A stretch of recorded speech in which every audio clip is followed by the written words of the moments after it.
Hi everyone and welcome to another video brought to you by Corec Group. My name is Kevin Keenahan and in this video I'm going to create a just simple surface to export out to GCS900 using Trimble Business Center. Trimble Business Center version is 5.51.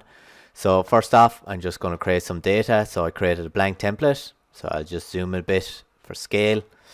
In this I'm going to go into CAD, create a circle, give it a name. I'm going to call this C1, leave it on 0 layer, elevation 100, center point, just click there, radius I will pick 60, so I can zoom in. So that's one circle. I'll also do another circle, elevation 100, center point, and make sure to check my snaps. So the snaps are at the bottom of the screen. You can see that you can select all these snaps, even your center point. So I'll just use the same center point. So I can just hover over near the line and then select on the center point. And this radius I'm going to use 40. Okay, so there's my circle done. Okay, once that's done, I am going to hit create and create a surface. So I'm going to go into surfaces, create surface. For this, I'm going to call this C design and just give it a design. Okay, I'm going to select these two members and then hit OK.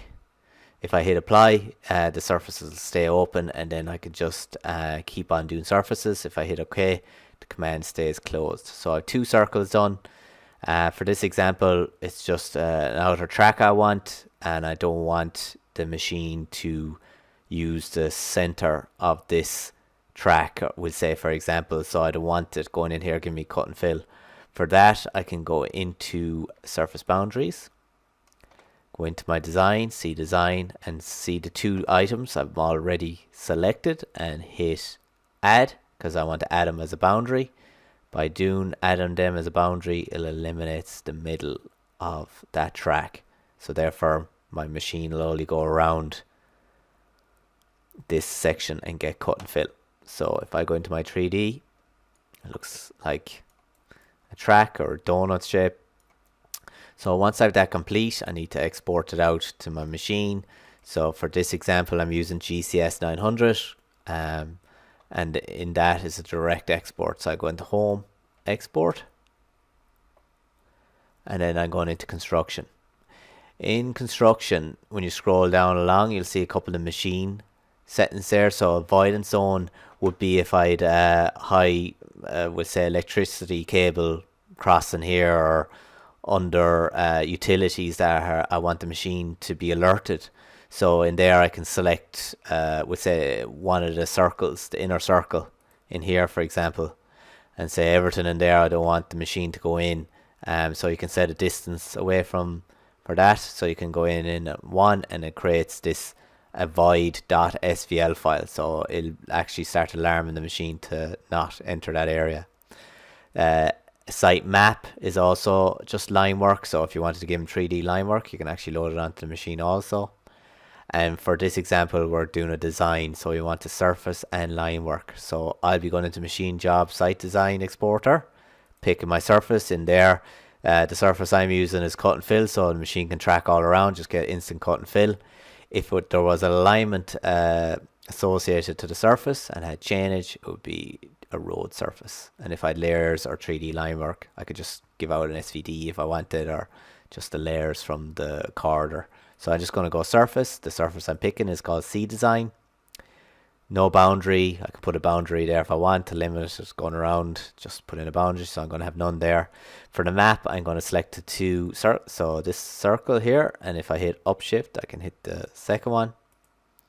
So I have two items, and then you hit add to add them. So I'm creating an SVD there, which is site vision design, and an SVL here, which is a site vision line work. I'm going to give it a name, call it C design.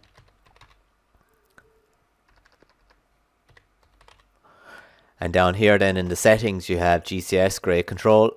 So in here it's GCS 900, you have accurate grade, cat grade, paving, paving for cat and old sight vision.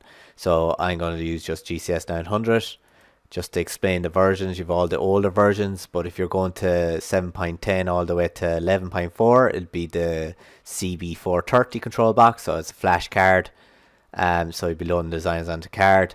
And then later on, you have the USB interface, which would be a CB450 or 460 all the way on. So usually I might go down to 10.7 to give everyone a chance to load the data onto their machine, no matter how old. But if I do go to 12, it opens up to say enable coordinate support. But if you go into 10.7, it just has no there. So if you go 10.7, for example, but if you know what the machine is when you turn it on, it'll tell you the version on the menu screen at the very bottom of the bar. It'll tell you what version. So for that, I'll just go on 10.7 and I hit export. And that just loads out my SVD and SVL. If you're using the UTS system with the total station, all you required is SVD and SVL. If you're using GPS, you will require a calibration file, be it a CFG file or a cal file. Okay, thanks for watching. Bye.